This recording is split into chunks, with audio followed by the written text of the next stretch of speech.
தேர்தல் அரசியலுக்கும் இயக்க அரசியலுக்கும் என்ன வித்தியாசம்? அது தெரிஞ்ச நாயா இங்க வர்றேன். இயக்க அரசியல் அப்படிங்கிறது மக்களை ஒடுக்கக்கூடிய அதிகாரத்தை எதிர்த்து மக்களோட மக்களா நின்று போராடக்கூடியதுதான் இயக்க அரசியல். இதுவே ஒரு தேர்தல் கட்சி மக்களை எப்போதும் வாக்காளர்களா தான் பார்க்கும். எத்தனை பூத் இருக்குன்னு தெரியுமே தவிர எத்தனை பிரச்சனை இருக்குன்னு தேர்தல் கட்சிக்கு தெரியாது. மக்களுக்கான உரிமைகளை அடையணும் அப்படிங்கிறதான் இயக்க அரசியலோட நோக்கமா இருக்கும். இதுவே தேர்தல் கட்சிக்கு முதலமைச்சராகிறது தான் இறுதி இலக்கா இருக்கும். இயக்கத்துக்கு சுய ஒழுக்கம், கட்டுப்பாடு இப்படிங்கிற எல்லாமே இருக்கும். ஒரு அரசியல் கட்சிக்கு அது எதுவுமே இருக்காது. ஒரு இயக்கம் என்ன செய்யும்னா மக்களை ஒன்று சேர்த்து அரசியல் படுத்தி அதிகாரத்தை எதிர்த்து போராடும். இதுவே ஒரு தேர்தல் அரசியல் மக்கள் தன்னை எதிர்த்து கேள்வி கேட்கக்கூடாதுங்கிறதுல தெளிவா இருக்கும். அப்போ நீங்கள் நினைக்கலாம், தமிழ்நாட்டில் நிறைய இயக்கங்கள் இருக்கே, அப்போ அவங்கெல்லாம் மக்களுக்காக போராடுறாங்களா? அதுதான் கிடையாது. இயக்கம் என்ற போர்வையில் உட்காந்துக்கிட்டு திமுகவுக்கு தேர்தல் வேலை பார்க்குற தேர்தல் ஏஜென்ட்களாக தான் இருக்காங்க. காவி திமுகவுக்கு ஏஜென்ட் வேலை பார்க்குற இவங்களுக்கு கருப்பு சட்டை ஒரு கேடு.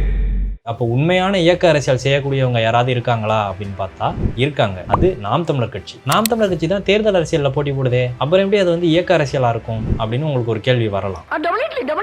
நாம் தமிழர் கட்சி தேர்தல் இல்லாத சமயங்கள்ல இயக்க அரசியலாகவும் மக்களோட மக்களா நின்று மக்களுக்காக போராடக்கூடிய ஒரு இயக்கமாகவும் இருந்து செயல்பட்டு வருது. தேர்தல் சமயங்கள்ல இந்த திராவிட கட்சிகளும் தேசிய கட்சிகளும் தமிழ்நாட்டோட வளங்களை சுரன்றதை எதிர்த்து நின்று போராடும். மக்கள் பிரச்சனைன்னு வந்துட்டா களத்துல முதல் ஆளா நின்று பல பிரச்சனைகளை தடுத்திருக்காங்க, தடுத்துட்டும் இருக்காங்க. அதுக்கு உதாரணமா சொல்ல போனோம்னா 8 வழிச்சாலையில ஆரம்பிச்சு பேனா சேலை வைக்கிறதுல இருந்து காட்டுப்பள்ளி அதானி துறைமுகத்தில இருந்து பருந்தூர் விமான நிலையம் வரைக்கும் எல்லா நாசகர திட்டங்களையுமே தடுத்து நிறுத்திக்கிட்டு இருக்கிறது நாம் தமிழர் கட்சி தான். அதே நேரத்தில் திருச்செந்தூர் முருகன் கோவில்ல தமிழ் குடமுழுக்கு இப்படியான மிக முக்கியமான தமிழர்கள் உரிமை பிரச்சனையுமே மீட்டு கொண்டு வந்திருக்காங்க. தேர்தல் சமயங்கள்ல திராவிட கட்சிகள் தேசிய கட்சிகளை எதிர்க்கக்கூடிய நாம் தமிழர் கட்சி 10 ஆண்டுகள் தேர்தல் அரசியல் போட்டி போட்டுட்டு வராங்க.